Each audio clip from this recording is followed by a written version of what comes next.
the fact yekuti zviri kuitwa navanhu vakawanda hazvireva kuti hakusisiri kupomba ende unonotsva makawanda kudaro muri line kudaro munonotsva kubvunza munhu unonzwa achikutaura kuti madhimoni mambo madhimoni acho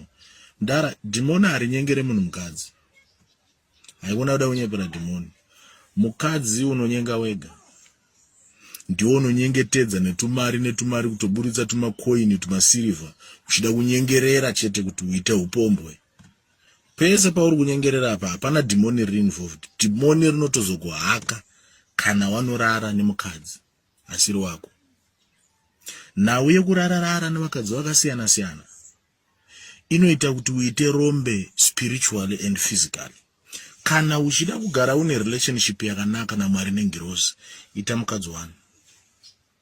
Izvi zvetsvina izvi mosiyana nazvo. Izvozvi uri kufunga kuti life yako uri boga, but believe me, dai wanga usingaite zvokurararara nevakadzi vese vamwe nevakadzi vevanhu vamwe netuvana tochikoro chaito uri murume mukuru ane ndebvu kudai ungadai uri kumberi. Munhu anoleka self respect murume mukuru zvokusvikira pakungobvisira munhu wese hembe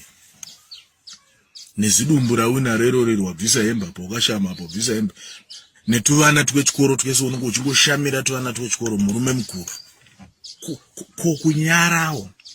kunyara unobvei kuzvibata unobvei uendere kugehena nawe kuti zviri normal zviri kuitwa nemurume wese gehena riri normal igehena kaire kupomba ranormal gehena nokuti mawanda vanhu vari kuita izvozvo kuwirirana naMwari nengirozi kuva nemukadzi mumwe chete. Those people, they are a blessing and they attract blessings from heaven kana muchivabata zvakanaka. If you treat them well, kana ari one vakangoita vaviri